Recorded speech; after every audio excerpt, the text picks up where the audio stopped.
And hello again, everybody. Welcome back to BowlTV's coverage of the 2025 PBA50 World Series of Bowling number 3. We are, of course, in Jackson, Michigan at Jack 60. Along with Tom Carter, I'm Dave Lamont. Brian Kane standing right over here to take care of all the technical stuff that Tom and I cannot do.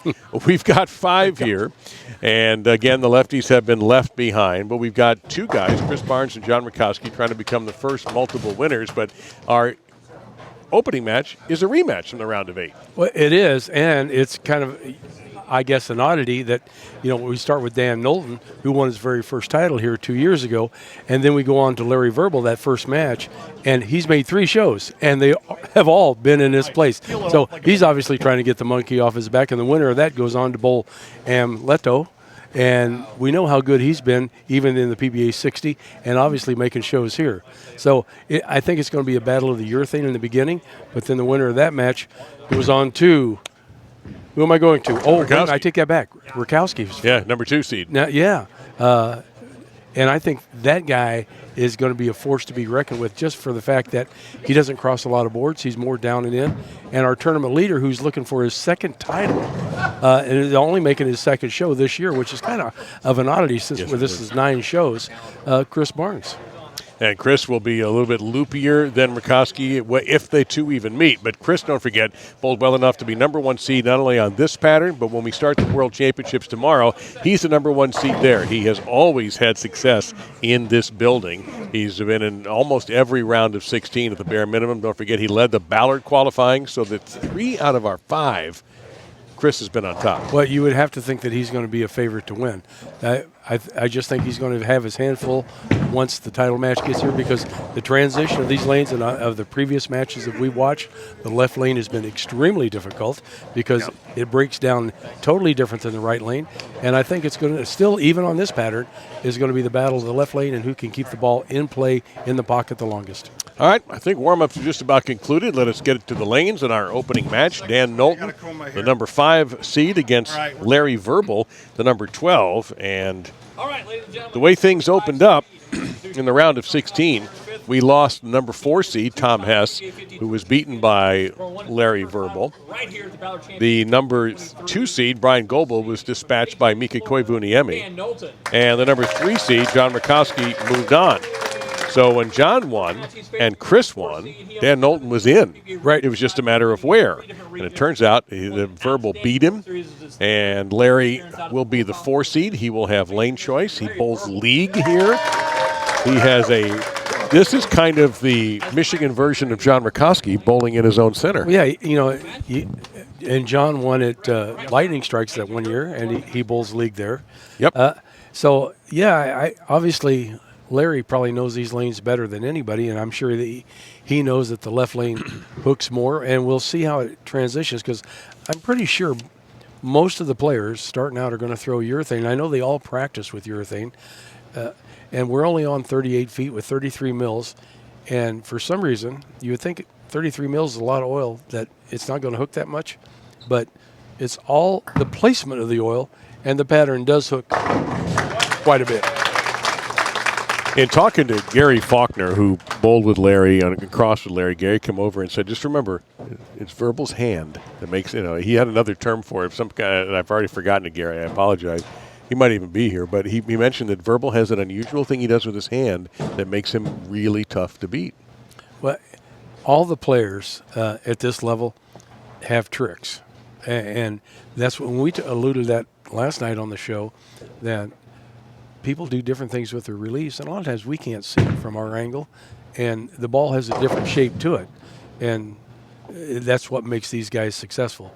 The big thing about Dan is he has the ability to strap on it and actually make that urethane ball curve, but I think he's going to try to hone it in and keep it straighter longer, because burning up the pattern, that's where this pattern becomes tricky, and that's where Chris Barnes, and you watch, that was kind of like a tug-of-war match for him to get to the show, is because if the lanes transition the wrong way with too much urethane going down the lane, it could be a slugfest. Yeah, Chris defeated Tom Doherty and 3-2. We had a lot of 3-2s, not too many in the sweep department.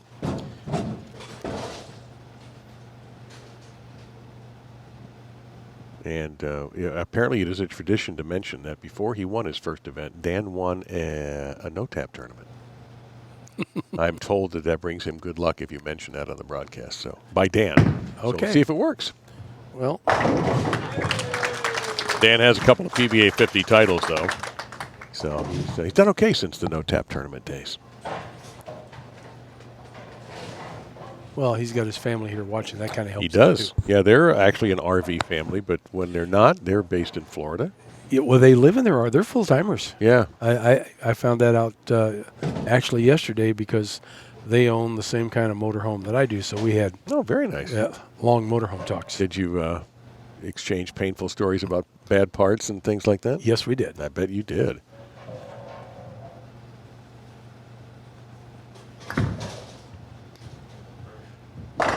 Nice. Yeah, here in the beginning, you're watching Larry Verble, cross an 8, taking it out to 5. So they're shaping the ball with urethane, but that, as this matches goes on, that look goes away, and we've seen that happen, Yep.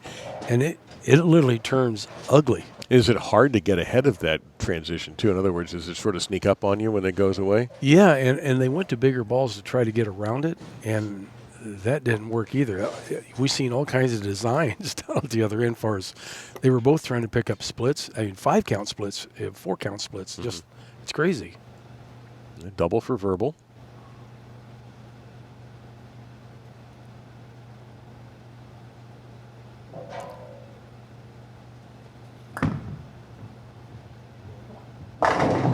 And a 3-bagger for Larry. Yeah, he's talking to it too. But Larry catches every bit of that ball because if you hear it right at the point of release, he's right up the back of it, but you hear those fingers pop. Mm-hmm. You hear that pop sound. He's catching every bit of those finger holes. Dan got into a bizarre match with Pete Weber today in the round of 16. Dan lost the first 2 games, and the second game was in the 140s and just looked like he would never throw a strike again as long as he lived. He promptly then blew Pete out the last 3 games, bowled extremely well. Like that, only knocking all 10 down. Well, it was kind of funny because when he had that big run, he went, I think it was like 256, 279. I got it right here. When he blew the 251 there too. Yeah, 279, 251, 256 against Pete. He actually, his look went away. He moved farther right with a 16-pound urethane. He goes, I've got to trap the pocket. And he had a heck of a look. And obviously, he beat Pete those 3 games. Pete went 155, 212, 168. Yeah, he just lost his look completely. And the bad thing, that was on 35 and 36. 35, the 2-pin was tucked in behind the head pin, and they'd called it back a couple times. And Dan had reset, and Pete had reset, and they can't fix it during the match. I mean, they have to bowl on it, and because it wouldn't be fair if you fixed it during the match. Was it fixed for Mika and Amleto? Because that's where they bowled. Do you know if that was? Because I didn't know about the bad rack. So yeah, it was terrible. That's pretty. For Dan to hang in there against Larry Verble is off to the best possible start. And Dan loves throwing urethane. I mean, he has a shirt that has, I'm from Urethanean. Mm-hmm. Yeah, he is. He's a big urethane guy. Yeah, that's not an insult if you say he's some Urethanean. He's quite happy to embrace that. And we have a couple of guys out here, if they get to throw urethane, that's what they're going to throw. James Campbell, he's another one. He really likes to throw urethane. Rudy, of all people. And they all have like 4 and 5 urethane balls.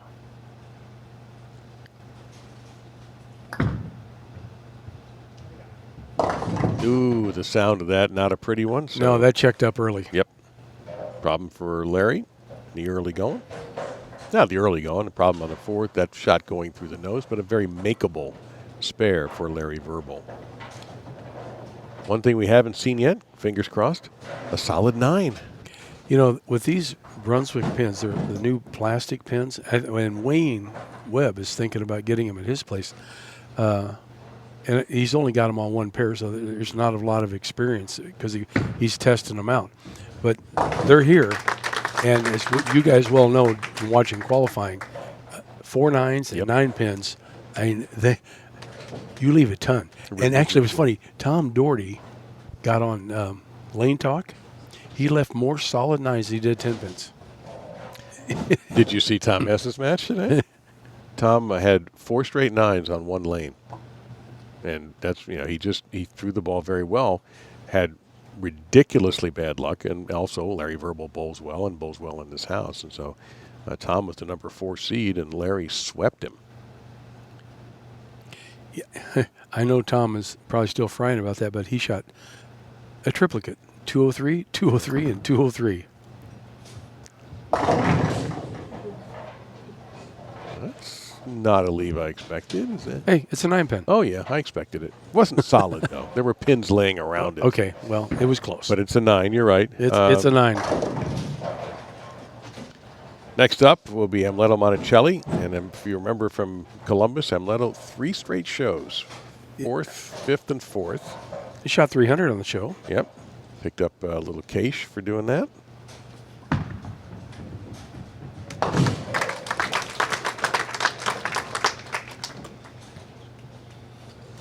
That was fun having him in the booth for his pattern.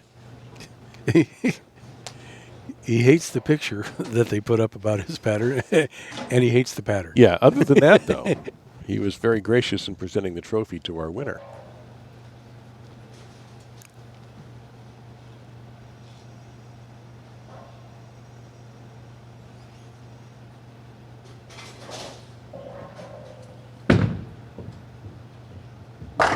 Bada bing. Dan finally throwing a double up on the board. Striking in the 5th and 6th. Larry kind of losing his look just a little bit. And I worry about all the urethane just because it is, well, every ball tracks urethane down the or oil down the lane, but it seems like plastic and urethane balls take it down even more.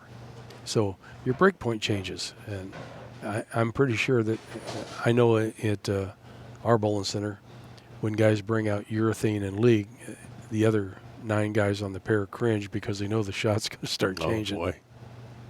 Yeah, you may not be very popular if you do that.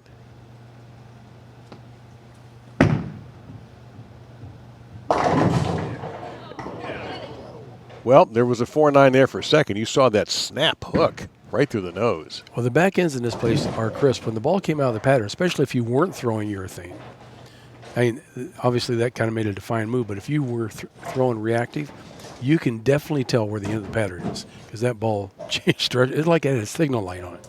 It's going that way. Max score favoring Verble now, 267 to 249. But Larry's got to get back to striking. The last couple of shots looked a little off.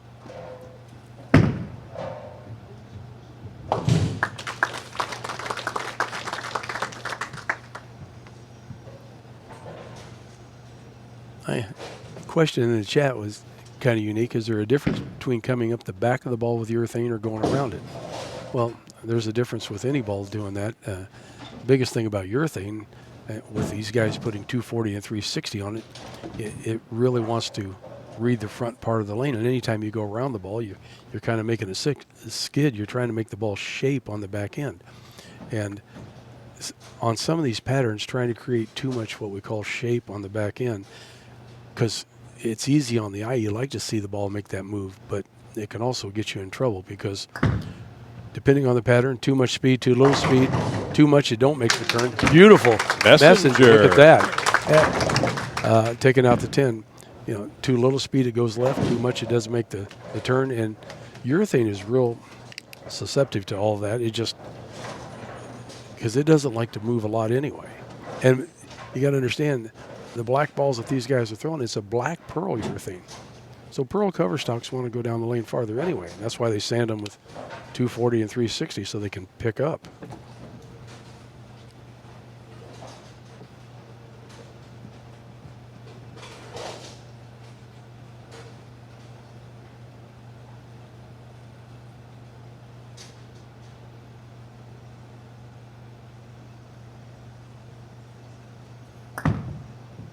Hear that pop out of the Yep, fingers? you could clearly hear. He wanted more left turn than Yep. he had right there, but he gets away with it in single pin. So far, we've had a couple of shots that could have been disasters, but have not been.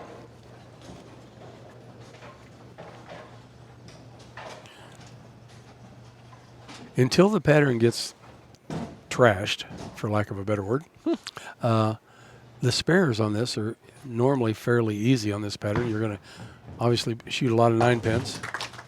You might shoot a couple 4s, but 10s, but more 9s than anything else. Very few 8s, I've noticed. Very few. But 9s, yeah.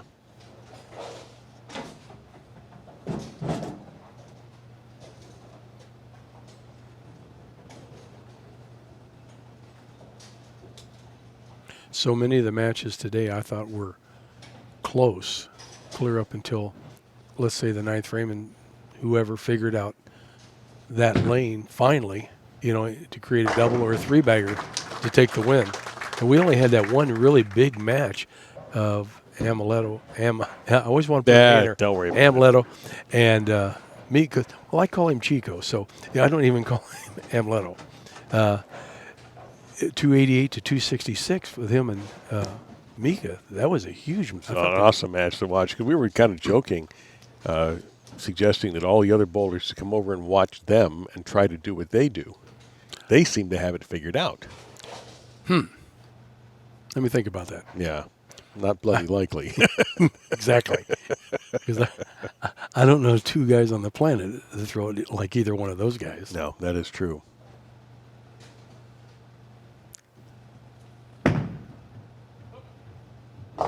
Wants a little help. See, that's the one. No. If you don't catch it and you send it right, that's the problem they have, because there is an out of bounds on this pattern. And you might see it with Chris when he because he likes to play a little bit deeper. If he sends it through that spot, it gets out there and wiggles and never hooks, and you're thinking, God, the lanes are hooking like crazy. How come that ball didn't come back? But there is an out of bounds down lane. He did something today I didn't think was possible for a highly skilled, accomplished bowler. He had 4 through the face and missed everything on the second shot. I didn't see the shot. I seen him standing there because I was watching these guys down here, and I looked over and I seen that he had a 4 count, and he stood there like, I can't believe it just happened. So I didn't know if he threw it in the gutter. I didn't know what happened, but I seen that he didn't get any of those pins. Nothing. And then the same lane, the next shot, he had 5 through the face. I think he had a 3, 4, 6, 7, 10 on that same lane. This is a rematch here, but Verble on his 5th game today to get to the show, he threw his first ball in the 5th game because they were tied 2-2. Oh, yeah, threw it in the gutter. Yeah, he had gutter 9 to start. Yeah, that's right. I forgot about that. He tried, but he wanted to forget about it. He had gutter 9 to start and still shot 242. Yeah, he's good.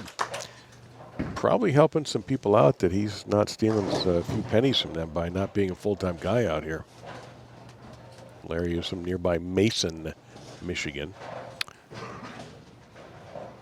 I know. Heavy Michigan president, Bo Gergen, in the Stepladder final. Right. Bo's major proprietor in the area, and now Larry.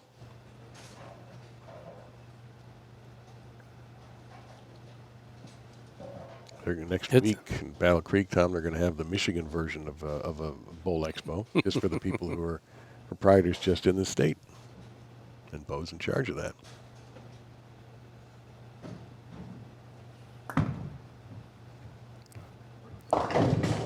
That literally looked like he hit 8 and went up 8. Now, that's pretty about as straight as you can play it, but left the 3, 6, 10. So Dan Knowlton's max is 229. This match has close finish written all over it.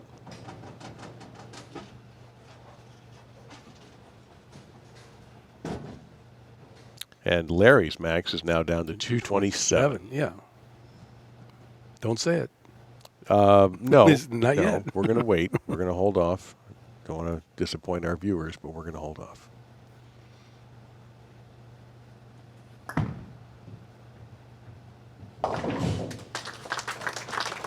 That's the last thing you wanted to see is you get down there and go, oh, my God, it's going to hook on me. Scary. No fun. Well, Dan Knowlton can win the game if he can put together 4 strikes in a row, or 3 and 9. Guess what lane he's got to finish on? Well, let's see. This is the left lane, so he's on even numbers. So he's gone strike, strike, 9 spare, 9 spare on that lane. So he's got a 50-50 chance. He's 50-50 on this lane too. He didn't like that at all.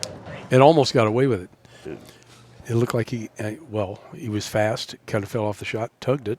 Ball held the line, and he got a break by just leaving the 4-pin. So now the max score shifts in Verble's favor. This is how this whole day has gone. Oh, yeah. You think, okay, so-and-so's got, no, he doesn't have it wrapped up. Well, the other guy doesn't have it wrapped up. It's been bizarre today. You only had a couple matches going 3 and done. Most of them were at least 4, and a lot of them went the whole gamut of 5 matches. Yeah, that's a lot of bowling today. The only thing in the round of 16, the only sweep was Verble, and that was bizarre because of the terrible luck that Tom Hess had. And then Rakoski defeated Dave Wadka in 3 straight. No, you had another sweep. Oh, that's Mika. right. Amleto, Mika beat Brian Goebel. Right. In the sweep. Thank you, in the round of 16. That is correct. I didn't put the 3rd mark down for Mika. All right. Routine for Dan. His max now 218.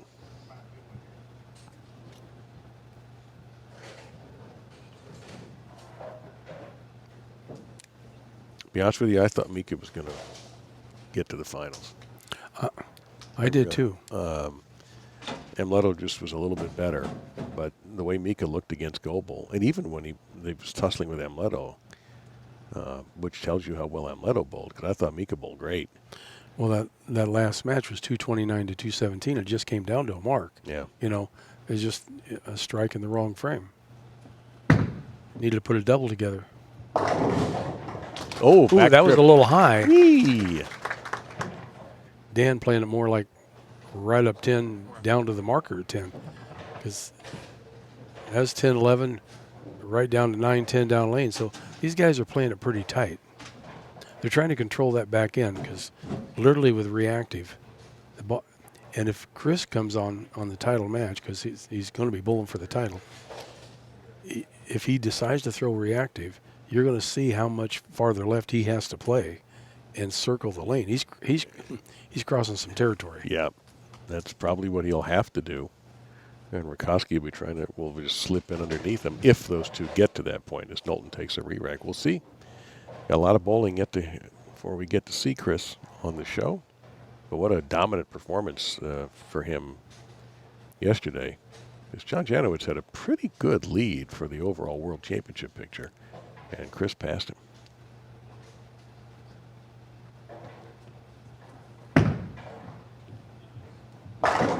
Sounds good, is good. So, one more gives him 218. And Larry's going to have to go to work. He has to. He's forcing Larry. Well, he needs count on this. Yeah. Because strike spare is 217. So Dan definitely needs count. That would make Larry have to double. That's what you want your opponent to have to do. Now, sometimes it's easy to get the first one, not so easy to get the second one. And Dan taking his second re-rack. I think as much to slow things down in his own mind, I'm guessing. Yeah, it seemed like his tempo was getting a little quick. Yeah, this is not a time for that.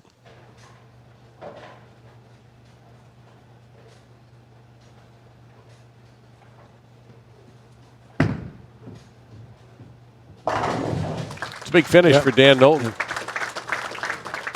That's all he can do. Now it's up to Verble, ball in hand.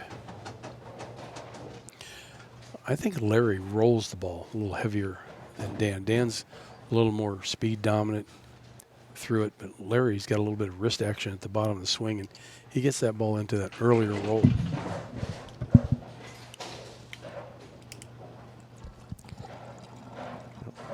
Needs a couple.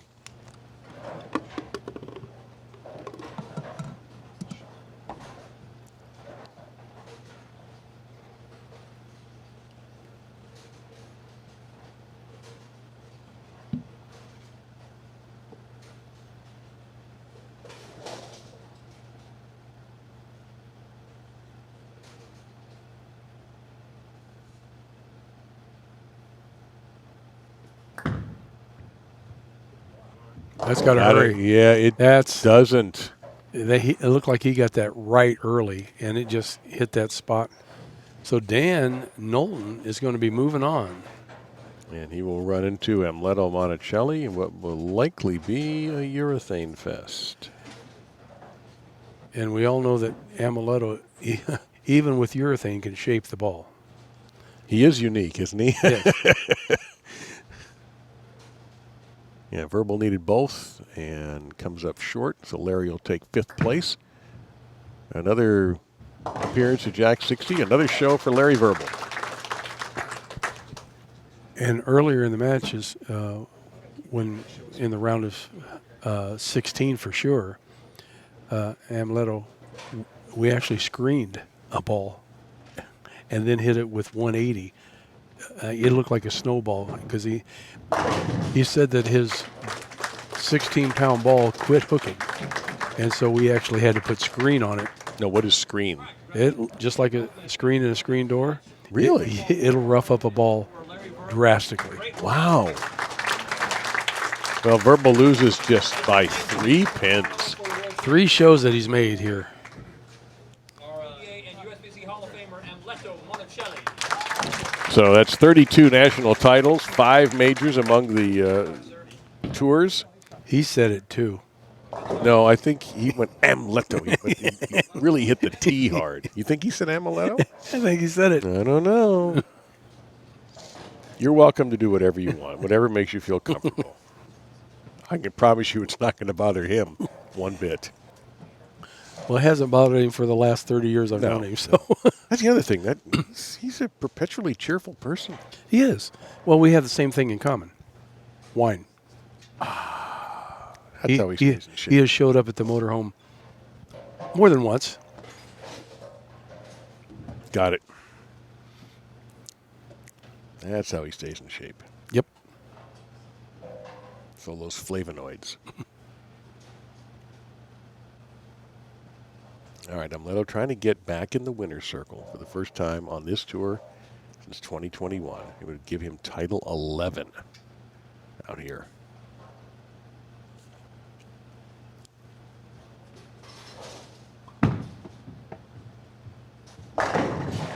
And as I said, he's going to be shaping the ball more than anybody else. Now, how can he do that with urethane where others cannot? What's his trick? All of that elbow wrist action through the swing. When you watch him in slow motion, that elbow snaps. It's kind of like snapping a towel. When you snap a towel, all the energy goes to the tip of that towel, right? Mm-hmm. Right. Well, when he bends his elbow and uncups his wrist, all of that power goes into the ball and creates more revs and more axis rotation based on his release. It creates more boards. And a response from Knowlton. Did Dan do anything you think that might help Amleto in the way that last match went, the way the lanes have been set up? Dan is kind of a creature of habit. If it's working, he's not going to really change it. So I don't think he's going to do anything different. He's going to stay in the same zone and just try to play it.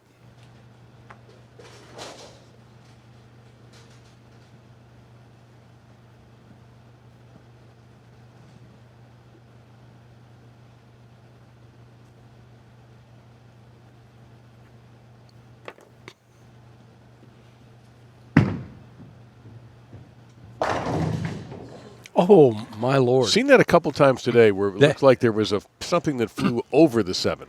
Yeah, those pins just vanished, except for the 7. That's a great word for it. They did. Yeah, they just went poof. It was like, boom, gone, 7 pin. Who else did that today? I think Chris had that happen once.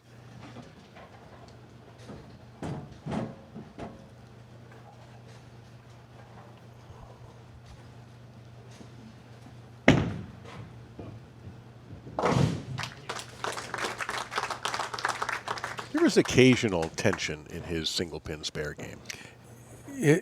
Yeah, you can see it's almost like he's not sure. You know, it's like he's tight through the chest when he throws that. Like, Yeah, it has bit him in the past. And honestly, Amleto has had that happen a few times too. Well, look at JJ. He's here in the last couple of weeks had a heck of a time with some spares. He's done better with that, but his problem now is he's left some splits at inopportune times.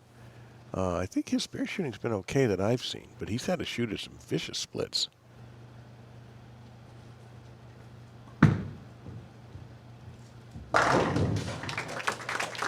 I see. That boy gets lined up, he will throw some lumber. He strikes a lot.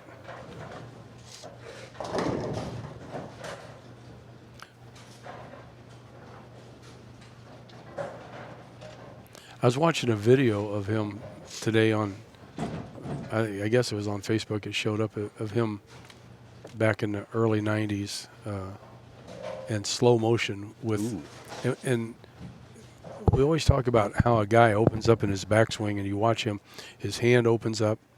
And the key is they open up, but be able to stop it where you're right behind the ball and go through it. Most people that open up, they end up going right around the ball.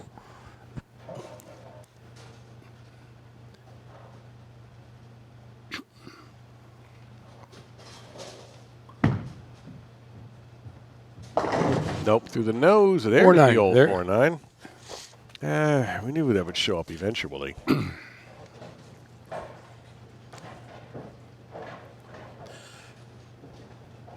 Normally he's rock solid.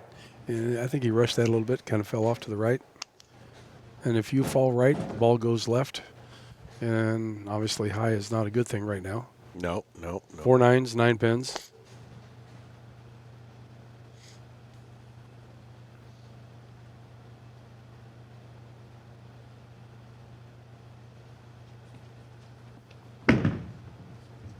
Gonna take a run at it. So open frame. That's the thing that's amazing to me. We've seen a ton of 4 nines this week. And yeah, most of the guys are throwing straight at it for the most part. But there's so much friction on the back end. You would think that ball at least pick up a little bit and try to hook. And it never does. It just stays there. Kind of mind boggles me. So Mika make a 4-9 today in that match with Amleto. I think it was Amleto. But it's been a frequency around here.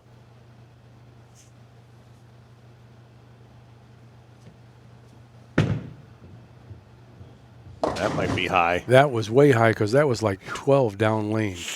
And that is bad juju. Yeah, time to take the count and move on.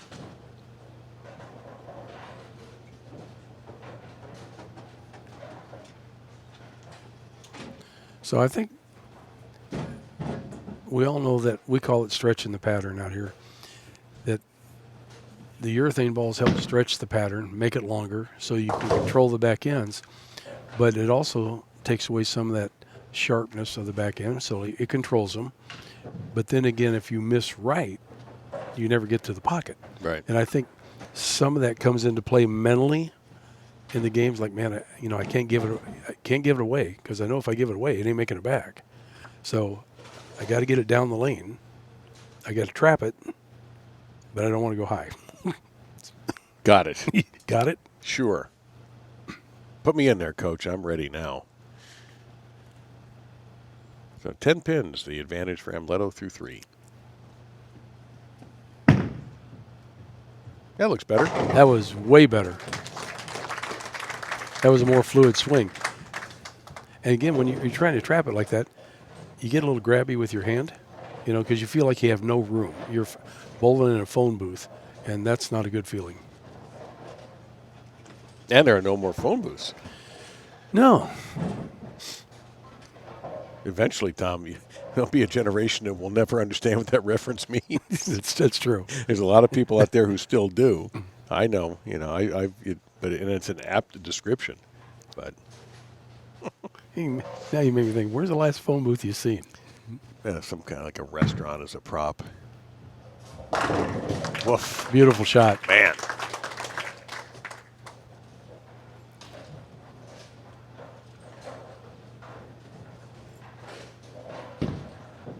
You see more and more players, they got that little hesitation first step, the 6-step approach. just to get the rhythm started. You know, Pete has that back step. He steps back first. A lot of guys have gone to, it seems like anyway, what I've noticed, Mark Clark, who he made the world. Mark's been bowling great. He's got a little 6-step approach.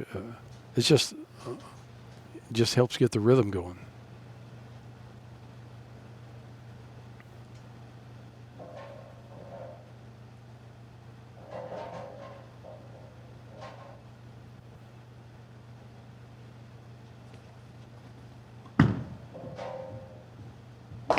Nope. I thought he might get a break on That's a wiggle. even worse than leaving a 4-9. Wow. What is going on here? So now... Wait a minute. Let me think. It's the left lane. That's true, but Knowlton struck on it. But it's starting to hook for him. But for him, he's that's covering a more boards. 4-9. He right? had 4-9 and now a 4-10. So the guy that's covering more boards is getting in more trouble. Well, that means the 4-11 is what's next for him, apparently. Yep, so once again, trouble him. He hasn't had a spare yet and likely isn't going to have one here.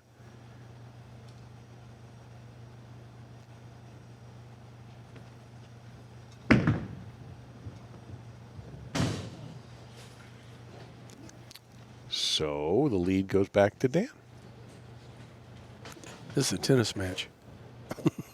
Back and forth, back Yeah, and it's difficult because if you overcompensate, you're done. It's not going to work. You can't leave it out too far right. It won't come back. If you put it out too far left, it goes through the nose. Well, in qualifying, you probably noticed the scores were a little iffy the first couple of games. Then the lanes transitioned, the pattern got stretched, and all of a sudden, scores went in games 5, 6, and 7 went up big time. He was walking that out thinking that was money. Jon Rakoski warming up. He'll be next. Could be we got several Floridians. We have Knowlton on the West Coast, Amleto Lakeland, and Rakoski, Fort Myers area. Verble, Michigan, and Chris Barnes, Texas. It's a close match. Only 4 pins separating them now in the max score following that spare by Dan. Yeah, Amleto looked like he was going to take off and go nuts. First 2 frames anyway. Then strike, split again. The good news is he will be finishing on the right lane. And I think Jeff told all the guys because he had Knowlton and Verble and Amleto and Rakoski that the left lane's going to be an issue. So it all depends on how they choose to play their game. Well, he walked away from that one, ends up with just 1 pin to worry about, but he hated it, and he kind of peeked back to make sure he didn't get lucky. That's the head pin. Because that makes sense.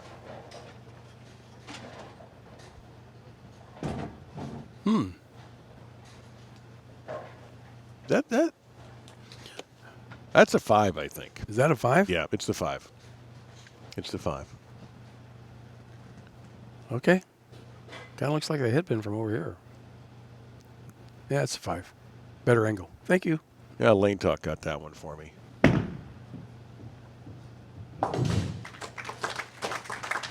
Although nobody had their hand up here. What the heck? Yeah. Come on, you guys. They probably knew Dan wasn't going to buy anyway. You were the second person to make a reference to that today. Really? Yes. All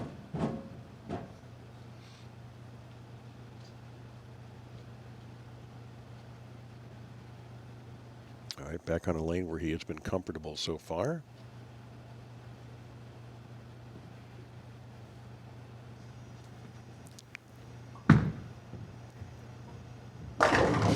And remains comfortable. Slow motion 10.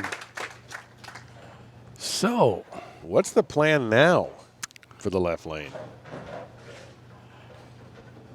Well, I think he's going to have to move a little left. But here's where it becomes tricky.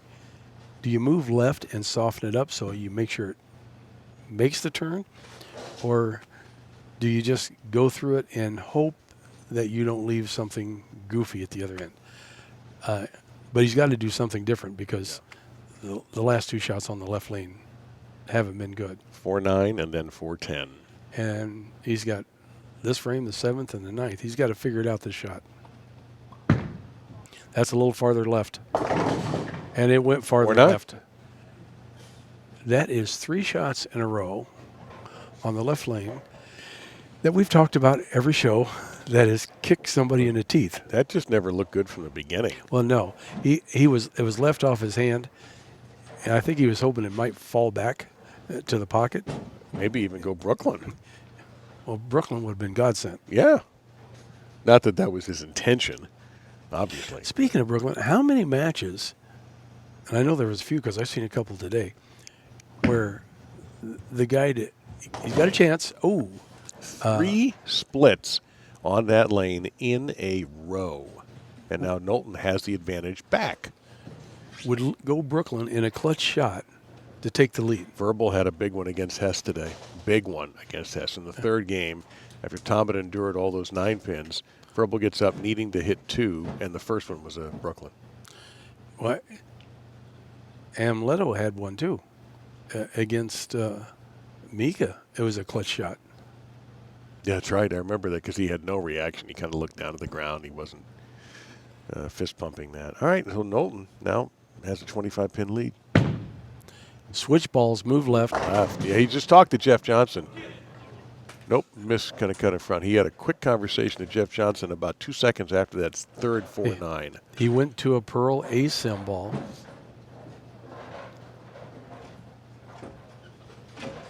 And I think that's what you're going to see Barnes do in the title match. Now, it all depends on what Rakoski does the next match.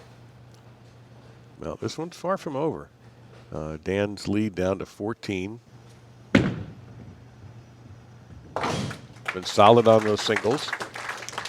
So the key for Dan right now is not get stupid on the left lane. Right. Stay firm. Take your 9 spare because that's way better than a split open.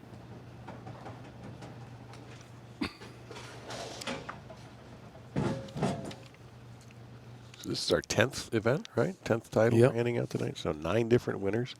Dan Knowlton would be number 10, or Amleto would be number 10.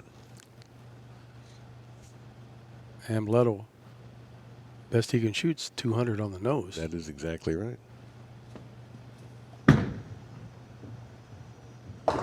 Dan can shoot 214. Hey, look. And look at that. There you go. There's another 4-9. Dan, the winner in Morgantown last year, where we will be the Tournament of Champions in early August. So it doesn't matter what ball you use. And you watch that replay right there. That ball went dead left when it got out of the pattern. That's how sharp the back ends are when you throw something reactive. Now, the key is if you're going to throw it, how do you control the back end? Somebody call me when you figure it out. So, if he makes this, he'll have a 2-pin advantage. Got a chance. Nope. It's looked like that every time. Yeah. Everybody. Okay, so his match is now 191. Amleto has the lead. Amleto goes back to friendly territory. So Amleto really likes the right lane, so he's the 8th and the 10th, so that's 4 strikes right there. The key is what's going to happen in the 9th. Does he make a ball change for that frame, for that one shot? I'm going to go with a big no. Okay. And, well, let's get this one out of the way first, because he can now, if he strikes out, he wins the match.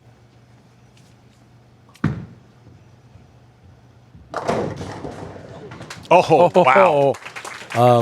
Lazy 7-pin. I don't know which pin ended up making the contact. Somebody kissed it. Could it have been the 4?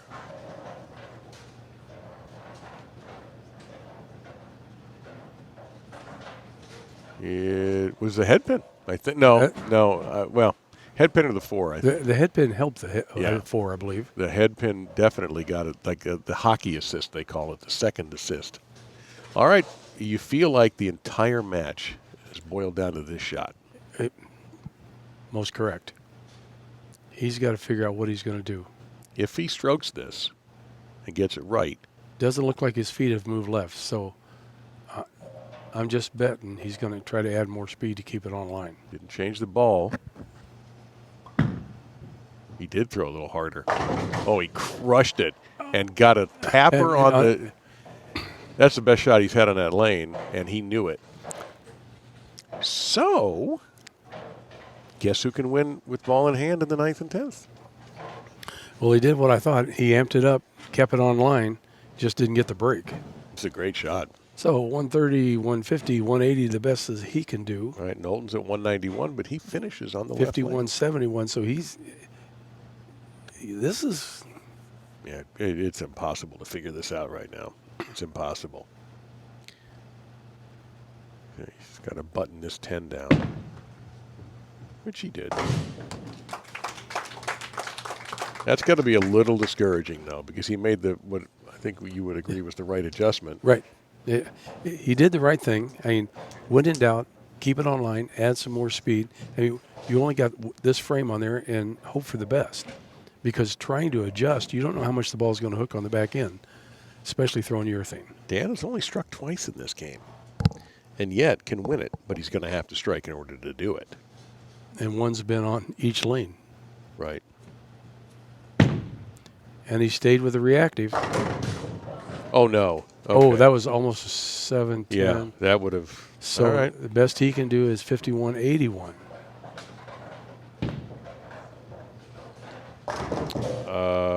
51. Strikes out the 10th, 81. Right. And that would be enough to win. Yep, because he can only shoot 180. However, if he goes double 9, You have a possibility of. a tie. One ball roll off where they will turn off the left lane. I'm going to agree with you. He just does not look comfortable throwing spares. And this is not a time. This is not a time to be uncomfortable, but you can understand why he would be uncomfortable. All right. There's more red circles up there than I'd like to see. Can you throw 3 in a row on the hardest lane? In the building, it seems to be. I was about to say that. I really was. And if he does, by God, he's earned this one. And a date with his buddy, Jon Rakoski.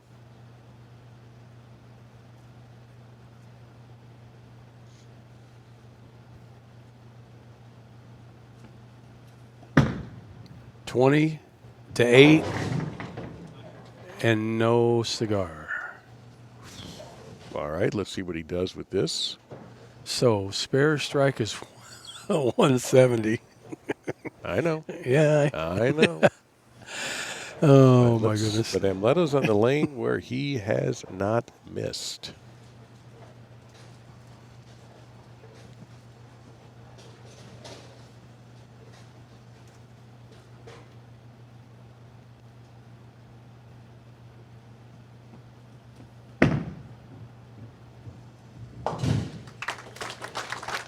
No problem with conversion. The only problem is going to be, can I knock down 10 pins on my final shot?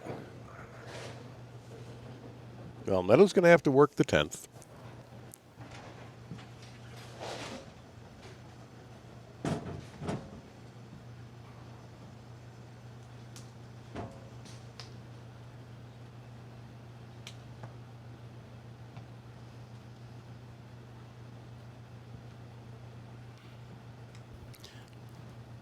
Well, this is kind of what bowling is supposed to be. Whoever makes the better shot wins. It's not a strike fest.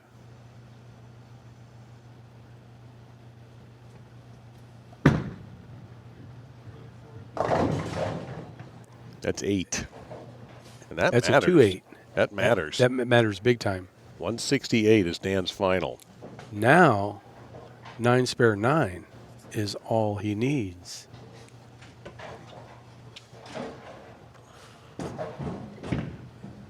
Amleto, ball in hand. Well, he's done this before.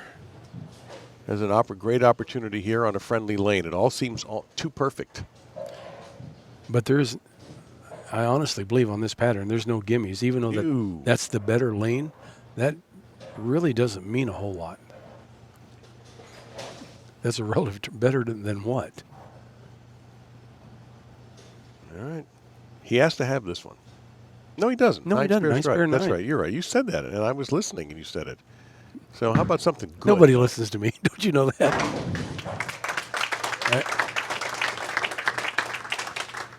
It's like 2 different Amletos.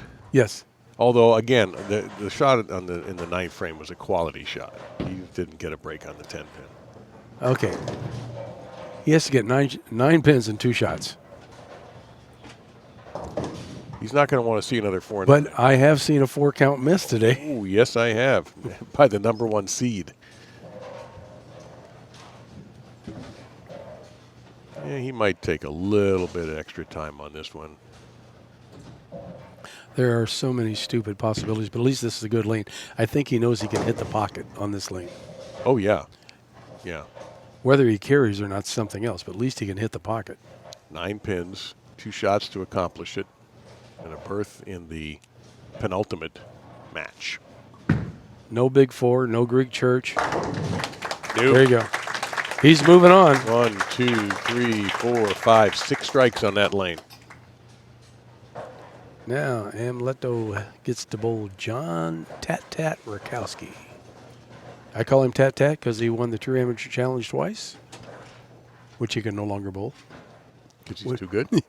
Which I'm pretty sure they're happy about. They kicked him out, huh? They kicked him out. He's done. You're out of here. That something different? Different Yeah, ball? that's it. Little tester? Yeah, that's a stealth mode. I said I thought he was going to throw. Well, he's going to throw it now. I bet he wishes he could throw it on the left lane. Anything on the left lane. 2 or 3 balls at once would be fine. Get Norm Duke out here. All right, little intel grab. Plastic, the high hard one. Just hit the head pin. Don't leave me a 4-9 for God's sake. Well, by that point, it didn't matter. That's just sort of an intel gathering shot from Amleto. So in a draining match, 178 to 168. 2 seeds are going to get to practice on the championship course. Please welcome Jon Rakoski. Yeah, Jon has won titles in 3 straight years out here. He can thank his wife for that because she told him he had to get out of the house and he needed a bowl. And he is up, and oh my, where is he going to finish? Breaking news. Alert the newsroom. Stay off of the left lane. There should be a jersey barrier on this lane. 12 to 8. And boom. Bada bing, bada boom. He's like, I don't have no problem with this lane. I don't know what your problem is. What are you guys worried about? What's the matter with you people?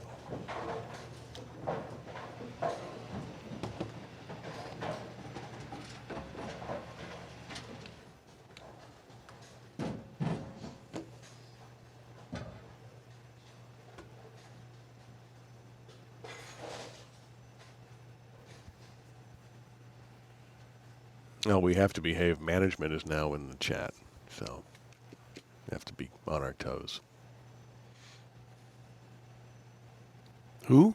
Management. Oh. Yeah.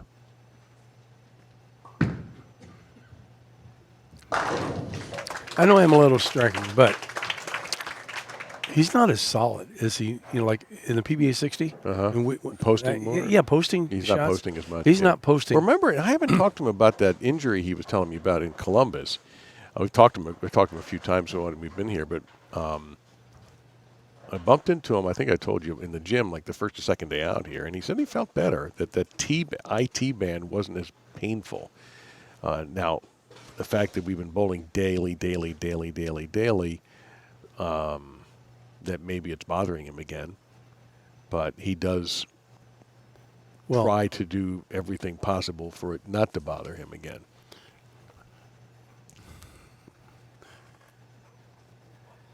Well, you come from bowl in the PBA50. We had 3 tournaments there. Oh, another good-looking shot. And then all of this bowling here, I mean, it's well over, with the practice and everything, you're well over 100 games in literally a little over 2 weeks. Yeah. Well, I've mentioned this a few times before, but Jason Couch calculated it, that if you started with the first pattern and you bowled the maximum number of games, including a round of 16, a round of 8, Stepladder, that's 5 games in a round of 16, 5 games in a round of 8, made every you would have made match play, you'd have 114 games bowled in 10 days. And if you're from the PBA60, count that. So now you're up to 150 games. Yeah, and in a week span, or that's almost span. 2 league seasons. Yeah, in 2 weeks. Yeah, and practice. Right. All of that, and there were a few lads practicing on the world pattern earlier today.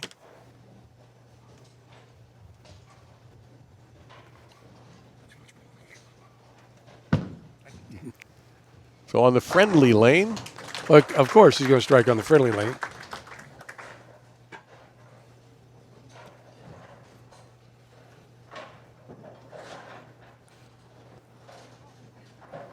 But he also struck on the unfriendly lane.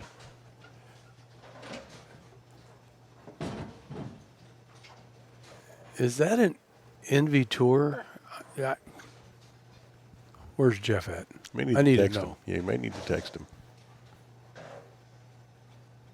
I don't. He was standing up near here. He's in the vicinity.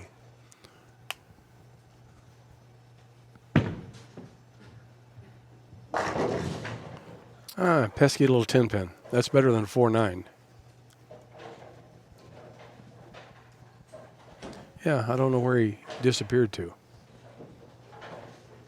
Well, I know where he's not, so let's see if we can find out where he is.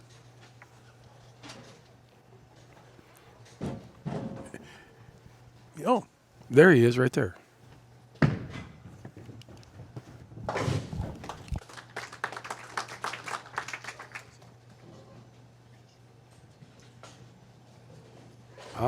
Survey says he is throwing. They just drilled it, an Anger Solid. I knew it had some kind of. Oh, Doherty was using that, wasn't he, today? Yeah, some kind of little orange in it. That's why I said Envy Tour as label. But yeah, Anger Solid, which is a little bit cleaner than the Hammerhead, but obviously a little bit more than a Black Hammer. Okay.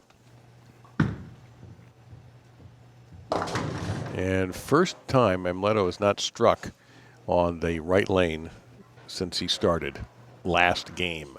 He has not changed, right? He's still throwing that black pearl hammer. Yeah, that's what I thought, but sometimes blues and blacks. Whether he's throwing the 15 or 16, I don't know, because a lot of these guys out here that have the black hammer have both 15 and 16. Just because of the differential, the 16 hooks more. It actually flares. He's throwing 16. Jeff says that Amleto is throwing 16. Okay. Of course he is, because he's 63 years old. If I threw 16, it'd make my right arm longer. Because my new shoulder would come detached. It's interesting because the PBA pros, not a lot of guys firing 16 anymore. No. That seemed like, in the old days, that was the standard number. And well, more mass, but now the balls are way more technical with different weight blocks and stuff. And I don't think you got Doherty throwing 14. Right. And killing it. Yeah.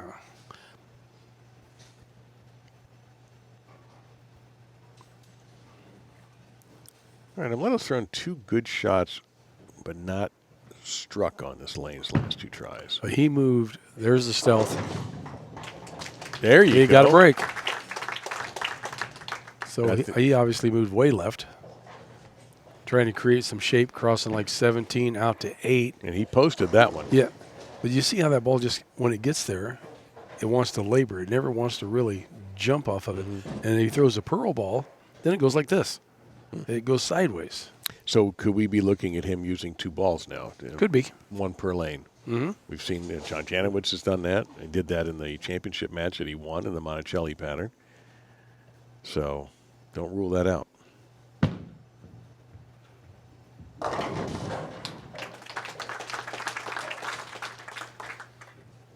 Just so unconcerning, isn't he? You just kind of just like, yeah, I struck. No big deal. That's what I do. Hey, John, your shoes are on fire. Yeah, that's all right. He just, that boy doesn't get excited about anything. Whatever. Shoes are on fire. No big deal. Got a bottle of water? I'll put it out. I got it.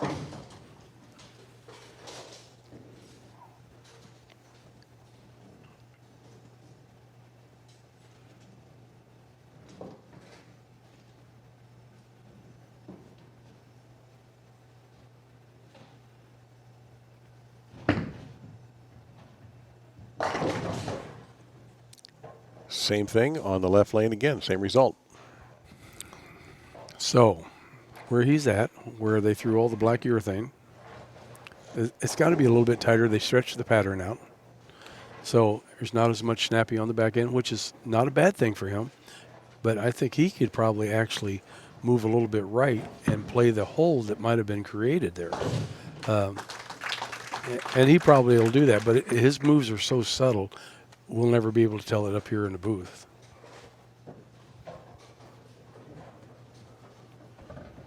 So right now, Amleto, this is very early, has an edge in max score, but plenty will happen between now and then. Amleto defeated Dan Knowlton 178-168. Before that, Dan Knowlton eliminated Larry Verble 218-215. On deck, Chris Barnes.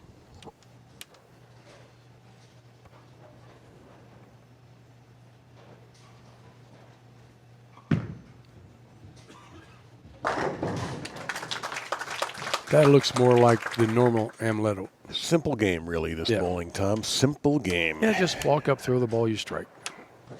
That's all you got to do. Yeah. See? Get your arm to do that. Got it made. You would have a brand new elbow if you had your arm do that. Most of us would. But that's what makes bowling so unique. Everybody's got their own style. Anymore, I don't think there's a wrong way to throw the ball. I mean, if you can do what you do, thought of that, yeah, and repeat, and that's the biggest thing. If you can repeat, I think you can adjust to the lane conditions. The problem is the ones that can't repeat with a, let's call it an awkward style, then they have trouble.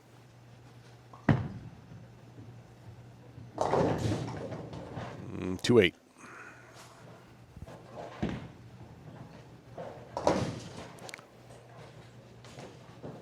Well, you've seen John leave a 10-pin, and he just left a 2-8. So that tells me that the back part of the lane is tighter, and the balls just don't want to react. Least solid balls don't want to change direction as much.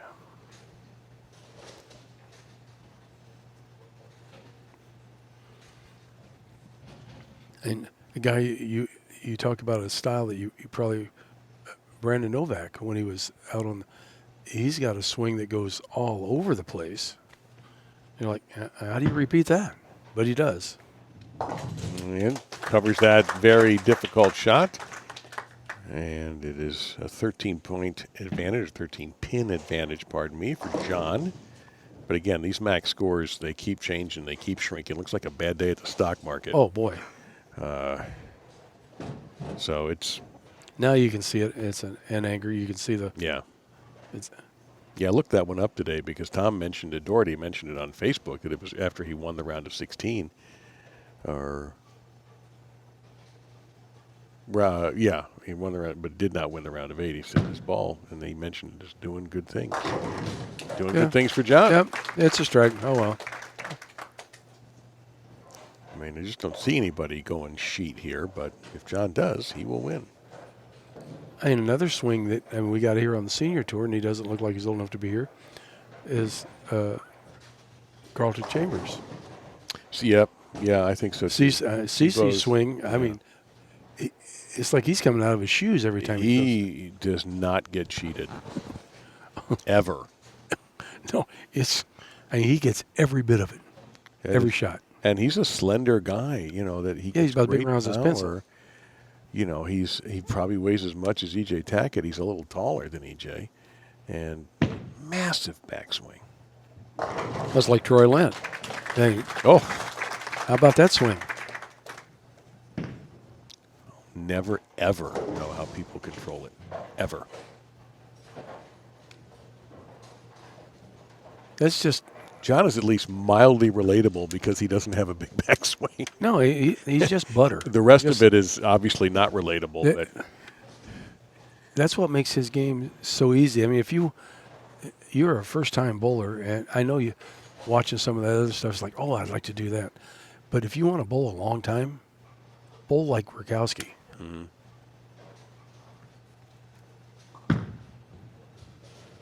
That's going to go. It did. I'll give you another name, D-Ron Booker. Oh, yeah. Another guy who will bowl. If there's a PBA 90, D-Ron Booker will be able to bowl in it. Yeah.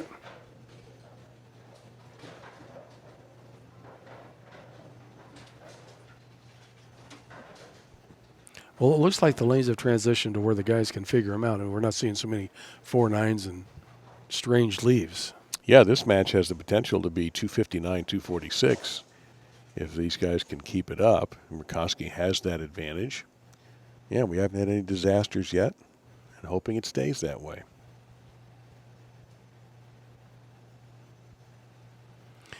But if you looked at the 8-game qualifying, it was kind of like these scores.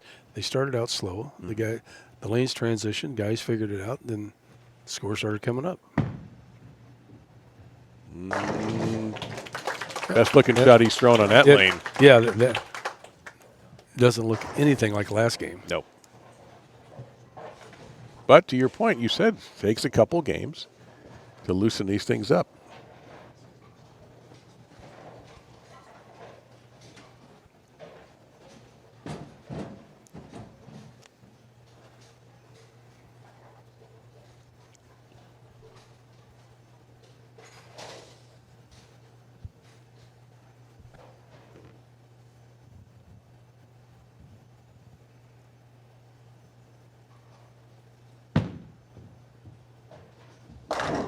Nice. You know, we always talk about foot tempo, at least I do, and speed. I mean, Jon's, it's just dun, dun, dun, dun, dun. I mean, he's never rushed about anything. No, you never. I've never heard anybody say, "Hi, Jon got a little fast there." And you see other players that look like they're running the line and just trying to catch every bit of it. He just flows That's like good. water. Yeah. He just flows.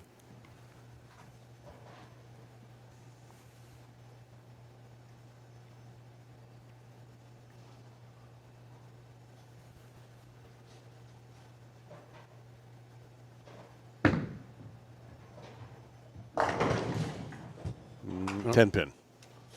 That was the most reaction I think I've ever seen. I was going to say a wild flash of emotion from Jon. Wheeled his arm around there. Tony may have to fine him for that. Yeah, that's the most excitement I've ever seen. Yeah, excessive display of. Jon's the guy that would hand the ball to the ref after a touchdown. He would not spike it. Max score shifts in favor of Monacelli. In fact,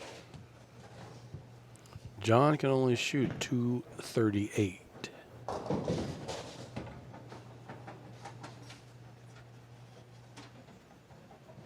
.246. But he'll be finishing on the you-know-what. Yep. But he's done a much better job managing that lane. But if he'd like to lock this out, he needs to sheet this. He struck twice on the left, in the 5th and the 7th.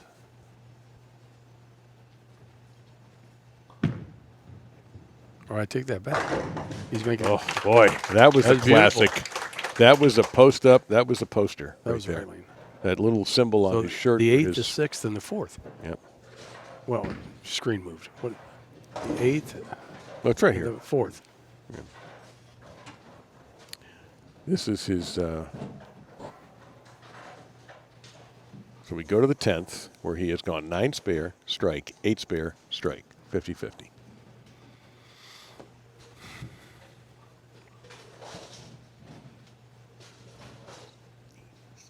couple of more.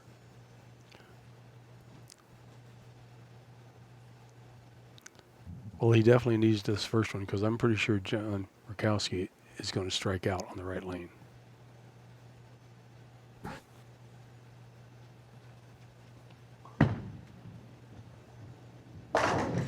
Oh, he's figured this out. Amleto's key is to success here, if he's going to win this match, is not get fast. Yeah.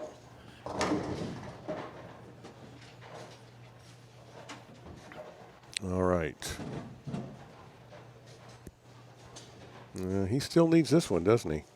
The shutting, well, He'll need this in like 215, 3. 235. Forces, he already forced Jon to double. Right. But if he strikes here, he'll be at 236, and he'll just need 3 pins. Yeah. Is that right? If he strikes here, it's pretty much over. Yeah, it is.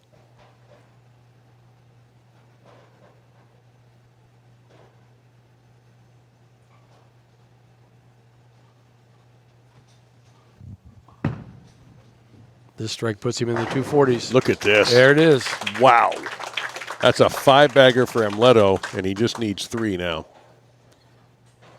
And this is greatness because that lane was whipping everybody the first couple of games, including him. Yeah, it made him and now look at him. Yeah, it made him look like he didn't know how to bowl, and all of a sudden now. Right. But that's why these guys are on the show. That's why they're great, because they figured out they have patience. That's the big thing about this game. There's patience. They didn't get rattled. Right. That's the years of experience, the years of the TV shows in the old days and the streaming shows here. Our look might be different, but it's still the same format. Yeah, this was some impressive game here for Amleto. And he is moving on to take on Chris Barnes. What a match that ought to be. Yeah, just what the heck. 246. He shot a 178 the first game against Dan Knowlton and survived. And Jon's going to pitch maybe a 238 at him, and it's not going to be enough. See, that 178, that could have gotten his head, and he could have panicked and not figured anything out. But he didn't. He just, nope. That's why they're great. Incredibly impressive. He's having a word now with Jeff Johnson to see what their plan is. Chris Barnes is going to get 10 shots. This is going to be 10 really interesting. Those are 10 you're going to want to watch. Well, I'm sure that Jeff's talked to him about it because they got a chance to change some surface if they were going to do it in between this match. And I seen Amleto he shake his head no. And like, no, I think we're good. We're going to leave it where it's at. They're actually near our microphone if we really wanted to eavesdrop. But we're going to let that conversation be I think private. he might try a different ball, maybe. I don't know. Well, Craig said that because today is Craig and his wife's anniversary, I think it's the same for Chris and Linda, although I have not gotten any confirmation on that. Somebody in the chat will know that. Somebody in the chat does know that and should tell me. So I can take that information to the interview. I'm just sitting here and looking pretty. Well, let's see. What's the call? I'm going to go first, and you're going to finish on the so-called tough lane. But Amleto rained fire on that lane in the last match. So we got a sweet one here. 2 Hall of Famers, multiple Hall of Famers, going at it for the title.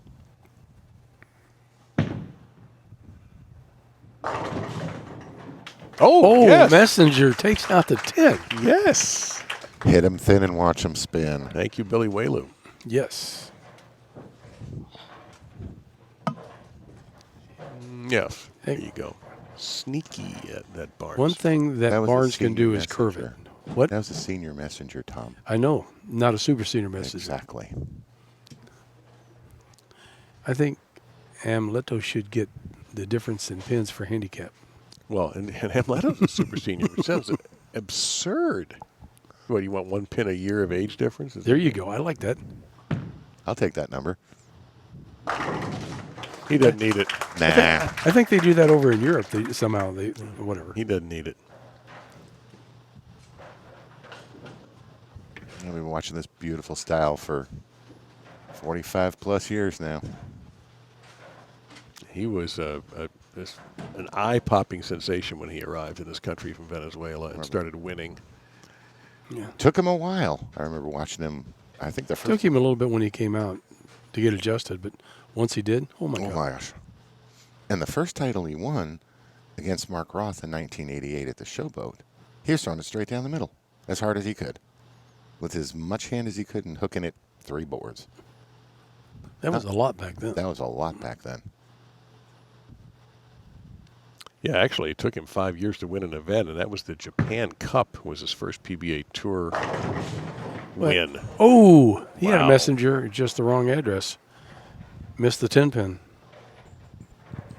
Yeah, he won the Japan Cup first. Forgot about that. Yep, and then It followed is- Showboat was 2. Put the Google. Put Yes, the, today put the is Google away there, Their Dave. 36th year wedding anniversary. 36 years? So it says Chris and Linton, that seems high. 36 years. That's what I just 99. No, 99. it said. 26 years. Yeah, that's 26. That's better. Yeah, That's Dave's small math. I'm 30. Well, I'm just reading what they said in the chat. I go, Yeah. that's not right. Yeah. That's Dave's small Typo. math. Because remember, Tom, it's never a good show until I miscall the score. Oh.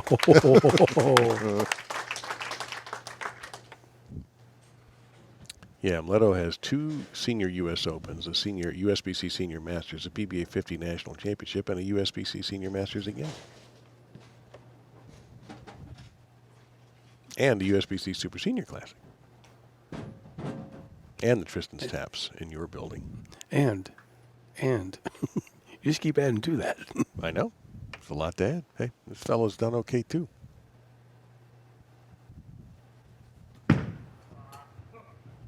He didn't like that off his hand. He was yelling at it to He- hook. yes. He got rid of the baby split, though. Little miss right there.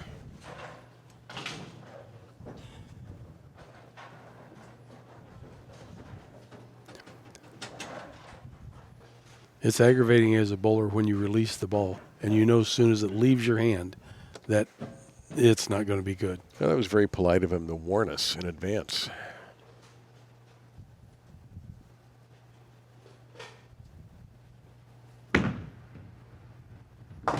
Right at it. Yep. None of this Simple. none of this curving stuff. Just like Dave would have done it.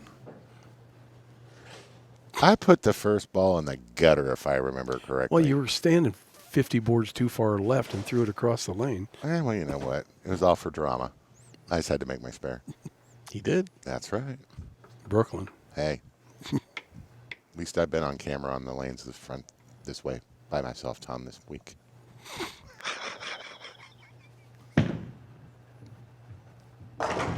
And Oh, a mixer. boy, he has had some good fortune on that lane. I mean, for a guy that, well, for all the bowlers that hated the left lane, he's kind of making it look a little easy right now. Well, both of them. But his rev rate and speed is obviously way different than everybody else that's been on the show. Yeah. Yeah, he has an advantage there, no doubt about it. And he's half again bigger than Amleto. Yeah, he's blocking our camera, too, so we got to tell him about that. Get the word to him. I'll go walk down there. Yeah, would you? I will. I'm not going to text him during the match. He might get upset about that.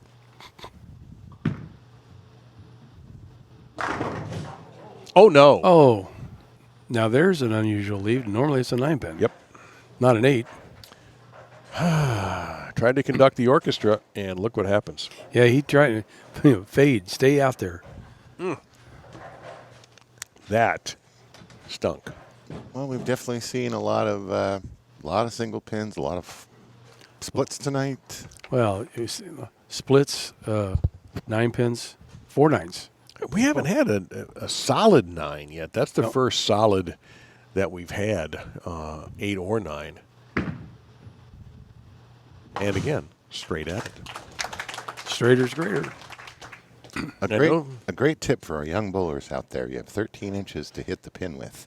You don't have to hook it across the lane. Just throw it straight at it. but There's some guys who hook it at those single pins that are more comfortable doing that. it's fun to cover 39 boards for 1 pin. Nah. Just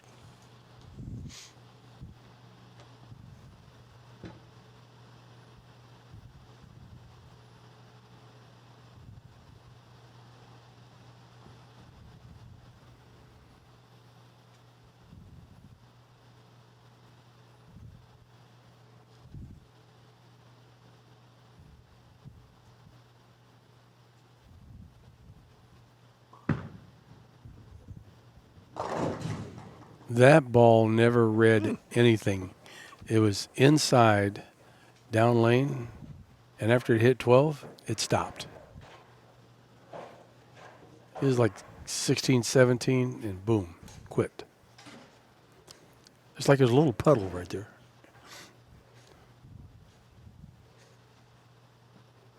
Do you see any effect at all of what Chris has done so far that might be affecting Monacelli? It shouldn't be affecting what Okay.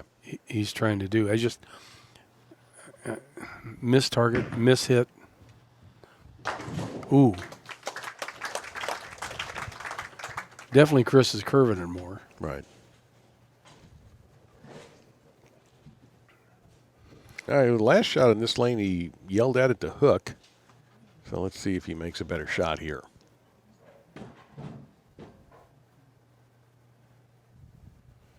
Well, Chris can go up the back of it. He can get around it. He can do whatever the pattern on the lane calls for. It's just, figuring that out. And I think he's getting around it a little bit more than Amleto. And no doubter. Yeah, because his ball's definitely changing direction harder on the back end. And I have 2 balls or 1 ball right here. Has he been just using the same ball? Same ball. Same ball, okay.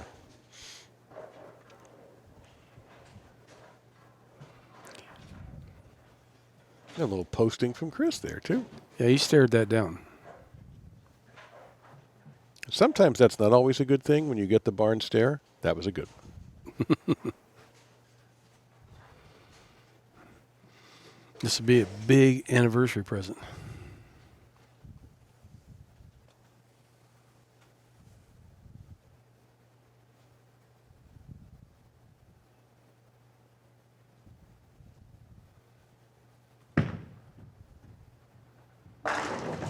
And that's something that everybody can do in this building. Yeah, you can't shape it that way. I just got a question in the chat. What release worked this week? Both of those. Amleto's and Chris's. Well, in the beginning, the guys that could go up the back of it and keep the ball in front of them until the lanes got stretched out worked great. Then as the lanes transition, you move in, you could get around it, and you could open up the lane like Chris is doing right now. So if you have the ability to do both, that's what worked. I don't think you could do one all the time. So Amleto in a spot of trouble here. Barnes with a 3-bagger. Amleto's going to have to respond. Spares will not cut it in this game.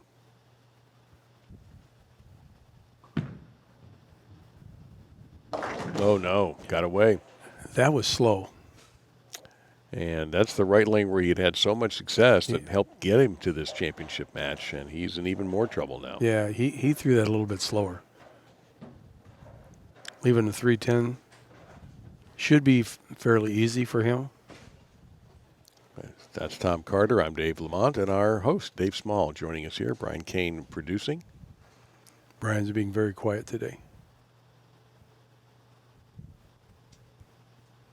He's being efficient. Don't chop it. All right. Probably not the way Nelson Burton Jr. would have told you to pick it up, but it was effective. No. Bo would not have been happy.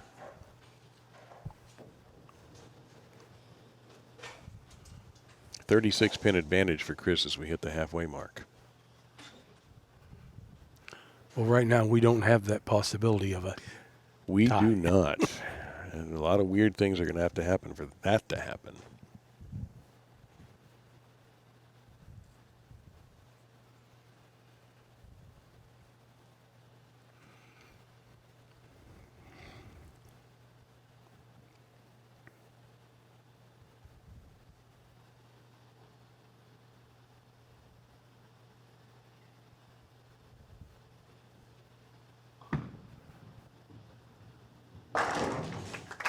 Well, that was pure.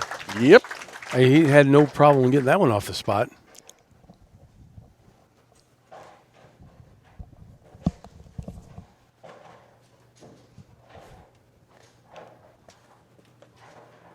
So our thanks to Dave Small. Dave's got to get ready. He's got to hand out another. He's got to give away money. Well, it's not his money. It's somebody's money. Yours. Thanks. Anytime. That was below the belt. No, that was in your pocket. That was even worse than below the belt.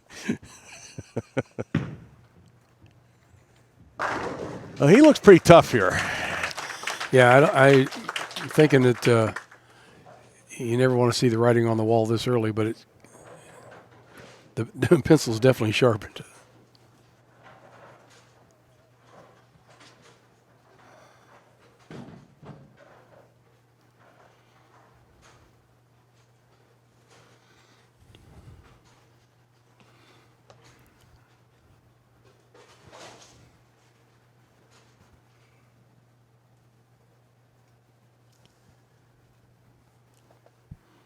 Well, last time Chris was on a show, he won.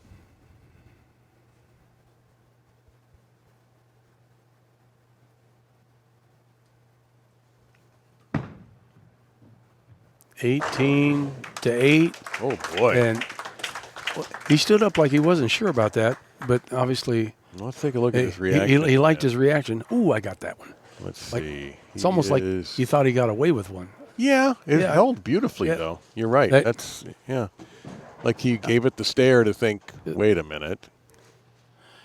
Oh, I think he's going to think that it was going to hook too much, and it didn't.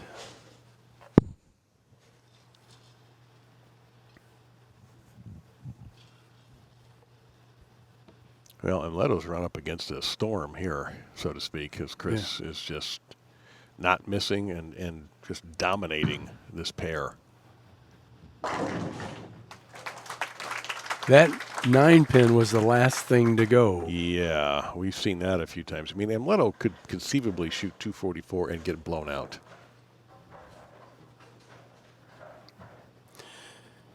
Well, I mean, that is possible. Yeah, when you got a guy shooting 280 at you, I mean, Right. he's pacing 280. Right. You know, that's a tough one. What's interesting to me is, it's probably a good time to ask you, or I could maybe ask you when the show ends. How did we get from 168, 178 in match 2 to 246, 225 to what's happening now? I think it's all because of the pattern being stretched with the urethane, and it allowed the balls not to overhook on the back end. So now the guys can move in to the heavier oil, bank off of what they created, and obviously they're creating a better angle entry into the pocket, and then the carry's stupid good. And the bowlers are stupid good. So 244 for Amleto, and it's just looks like he's going to get spanked with bowling a good game. It seems hard to imagine Chris not striking out, but weirder things have happened, so we'll see.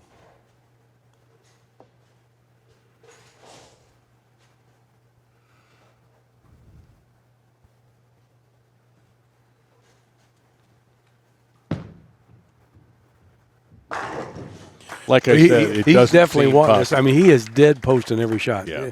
And there's like no extra. He knows it's off his hand good. Yeah. They have updated the points standings on the PBA50 tour through the Petraglia. And John Janowicz had a narrow lead. Chris is 8th in points. He'll pick up, if he hangs on here, he'll move up a little bit. And then, again, he is sitting in the #1 spot going into match play tomorrow for the World Championships. This could be an incredibly productive few days here in Jackson for him. Well, that's 18 games of match play. That's a long day, too. 12 on one day, 6 on the next, then the show. Oh, he didn't get the love off of that one. Nope. It's a mild surprise, to say the least, that he didn't strike that out.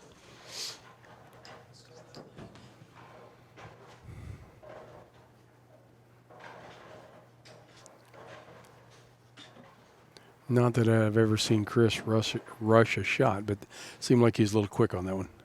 Probably getting a little excited. Yeah, I think he sees the writing on the wall, too. Handle that with a plum. And how many deadwoods were there? A lot this week. This pin's bounced out like crazy. Does he have it here? We have a deadwood here? Yeah. Yep, we do. We do. So Chris's max 259. Amleto still at 244. So all Amleto can do here is just try to strike out and put some kind of spotlight on Chris. He's got to definitely strike out and make Chris think about it.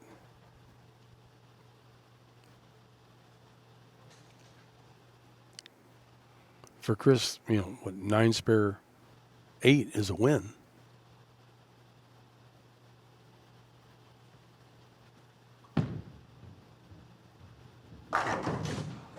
And I hear the door shutting. Really? You're going to call it right now?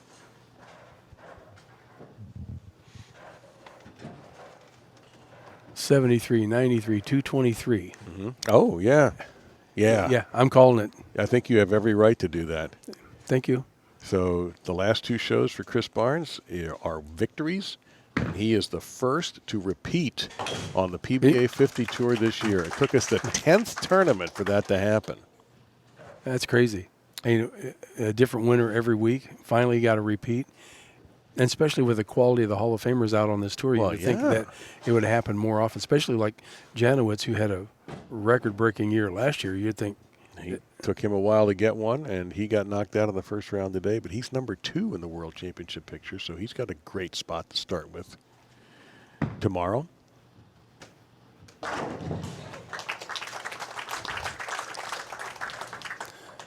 Amleto doing what he does, striking, but just not enough this game because Chris had the hot hand.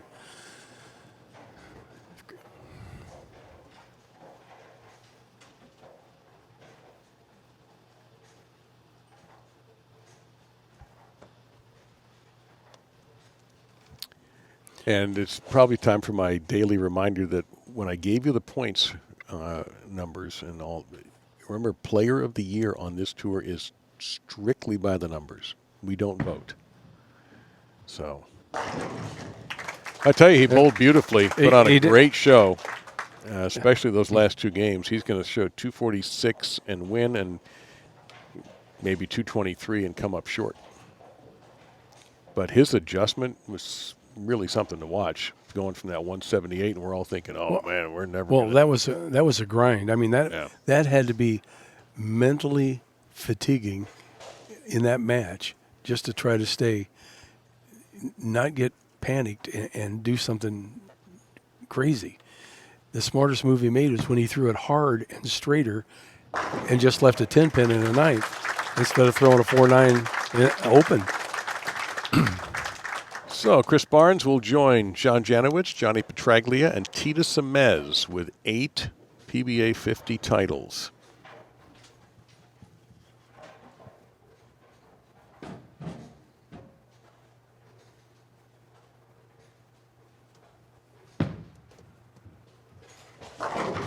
Did you ever meet Tita Semez? No, I never had the chance. He could sing. Sounded like Frank Sinatra. No way. I remember watching him on TV plenty of times. I absolutely I knew that name in a blink of an eye. Now it's time to practice. Yeah, there's going to be another show, and if I make it again, I need to know something. It'll be a different pattern. It'll be the Dick Weber pattern that we're going to be bowling on for the next 2 days to decide the World Championship, an event he's won before. Yeah, but topography is topography. Mm-hmm. And we still, even though you put a different pattern down, lanes have a tendency to do certain things, makes certain ball reactions. So let's take a look at a different ball and see how it plays.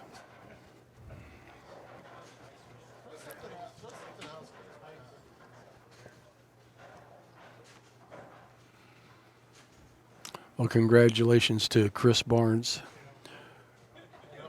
winning the Holman World Championships here. Yeah. And sure would be happy with a happy that. anniversary. And a happy day for Chris. That is going to be title number 8 on the PBA 50 Tour for Chris Barnes, and a Hall of Fame matchup to remember with the great Amleto Monacelli.